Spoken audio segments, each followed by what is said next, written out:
আপনারা জানেন জান্নাতের মধ্যে একটা মাহফিল হবে, সেমিনার হবে। সেখানে আল্লাহ জান্নাতীদেরকে নিয়ে একটা মাহফিলের আয়োজন করবেন। জান্নাতি শ্রোতা হবে আর বক্তা হবে 3 জন।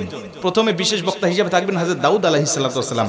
দাউদ আলাইহিস সালামের কুরআন নাজিল হয় নাই, দাউদ নবী কোনোদিন কুরআন পড়েও নাই। তারপরে আল্লাহ সেদিন তাকে ইলম দিবেন, তিনি দাউদ নবী সূরা তোহা থেকে তেলাওয়াত করবেন। তাফসীরে এসেছে দাউদ নবী যখন কুরআন থেকে তেলাওয়াত করবেন তার একটা গলা থেকে, একটা কণ্ঠ থেকে 80 রকম সুর বের হতে থাকবে। জান্নাতীরা দাউদ নবীর কণ্ঠে তেলাওয়াত শুনে তো পাগল, বলবে আল্লাহ কি তেলাওয়াত শুনতেছি, আমরা তেলাওয়াত শুনে শুনে জান্নাতে থাকতে চাই, আর কিচ্ছু চাই না। আল্লাহ বলবে এর থেকে কি সুমধুর তেলাওয়াত শুনতে চাও না? জান্নাতীরা বলবে আল্লাহ এর থেকে সুমধুর তেলাওয়াত হতে পারে, আমাদের আর বিশ্বাস হয় না।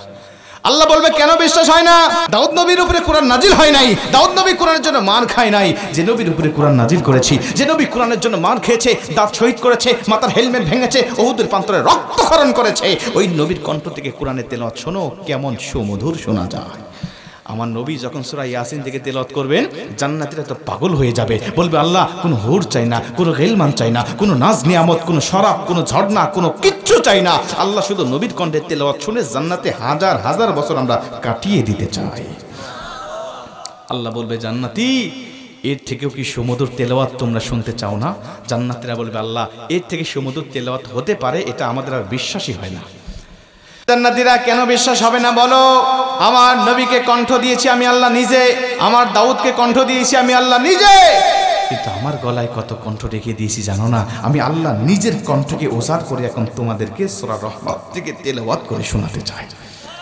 আমার আল্লাহ সেদিন টান দিবেন সূরা রহমান থেকে, আর রহমান বলবেন না, তিনি আনার রহমান বলে টান দিবেন। আমি রহমান, যে রহমানের কথা দুনিয়াতে তোমরা শুনেছো, যে রহমানের ভয়ে দুনিয়াতে পাপ থেকে বিরত ছিলে, যে রহমানের ভয়ে তাহাজ্জুদের ওয়াক্তে দাঁড়িয়ে চোখের পানি বিসর্জন দিয়ে নামাজ আদায় করেছো, যে রহমানের ভয়ে সারাটা দিন রোজা রেখেছো, যে রহমানের ভয়ে তোমরা সত্যের পক্ষে চলেছো, ওই রহমান আর কেউ নয়, আনার রহমান, আমি রহমান বলে আমার আল্লাহ সেদিন একটা টান দিবেন। আমার রবের টান শুনে জান্নাতীরা সেদিন হাজার হাজার বছর ধরে জান্নাতের মধ্যে বেহুশ অবস্থায় পড়ে থাকবে।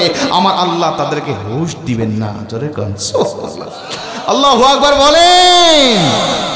দোয়া করছি আজকে যেভাবে বসেছি আল্লাহ যেন জান্নাতের মধ্যে আমাদেরকে ওই মাহফিলে শ্রোতা হিসাবে সবাইকে বসার তৌফিক দান করেন। জোরে বলেন আমিন, আরেকটু জোরে বলেন আমিন। মুসলমান ভাইরা আমার লক্ষ্য করেন, অনেক কথা আপনাদেরকে বলতেছি, একটুখানি মনোযোগ দেন। এই কোরআন যে তার মানে জান্নাতের মধ্যেও কিন্তু ক্ষমতা কমে যাবে না, জান্নাতের মধ্যেই কোরআনের ক্ষমতা কিন্তু বেড়ে যাবে।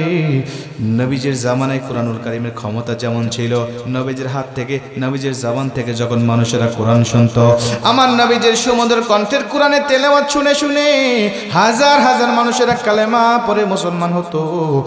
আজও নবীজির উপরে নাজিল হওয়া এই কিতাবের কোরআনের তেলাওয়াত শুনে আমাদের দুনিয়াবি বক্তাদের কণ্ঠে, দুনিয়াবি কারীদের কণ্ঠে কোরআনুল কারীমের তেলাওয়াত শুনে হাজার হাজার মানুষ প্রতিদিন কালেমা পড়ে মুসলমান হচ্ছে। জোরে কোন সুবহানাল্লাহ।